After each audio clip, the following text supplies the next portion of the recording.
Capital by Karl Marx. Commodity value.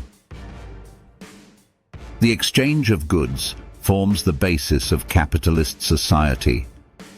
Commodities are things that satisfy human needs either directly, food that quenches hunger, or clothing that protects from the cold, or indirectly, machines and equipment used to produce food and clothing. Every commodity has two types of value. 1. Use value. This is determined by the usefulness of the item.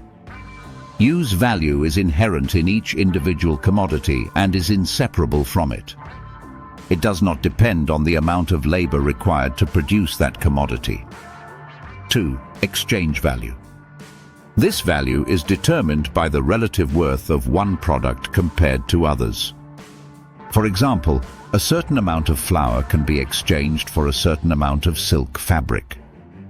The exchange value of a product depends on the amount of labor required to produce it. All commodities share a common element, the labor expended in their production. Through this labor, a commodity gains value. Conversely, labor gains value because it produces a commodity. Labor productivity. The value of a commodity depends on the productivity of labor. Similarly, labor productivity increases thanks to scientific and technological progress, as new machines and equipment can produce more goods per unit of time than older ones. Capital movement knows no boundaries. The source of surplus value is the labor that workers sell to the capitalist. The costs of meeting the workers' own needs are part of the value of their labor. The exchange value of labor power, the daily wage, ensures the satisfaction of only the minimum set of needs. However, for the workers themselves, the time and effort spent on work are use values that are inseparable from them.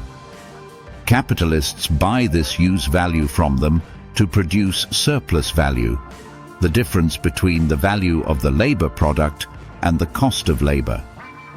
The surplus value directly goes into the capitalist's pocket, and the money they invest in production thus turns into capital.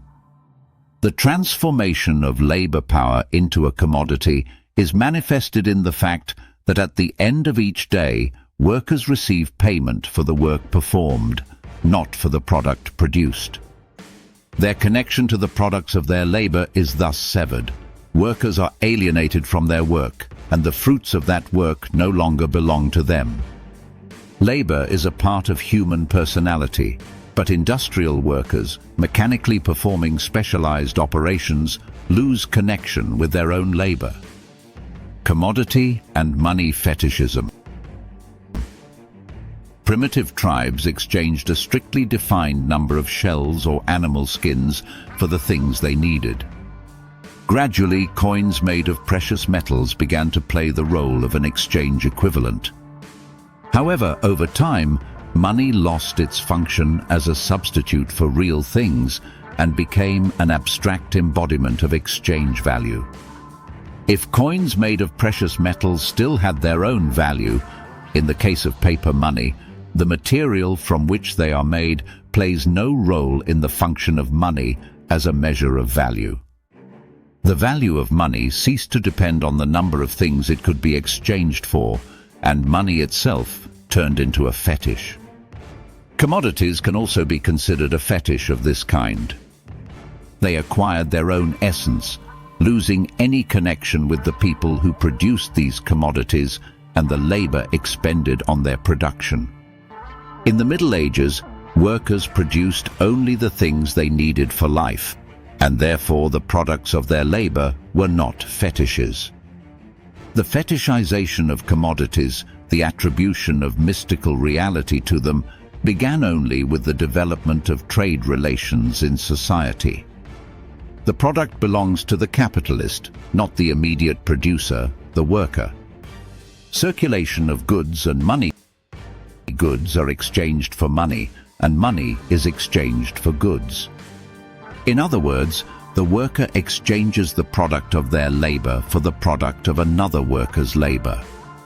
However, There is another process of cyclical exchange in which money no longer acts as a mediator, but becomes the main object of exchange. This process, money is exchanged for a commodity, which is then exchanged for money, leads to the formation of capital. People acquire things not only because of their practical value, but also because of the capital that can be gained from reselling them.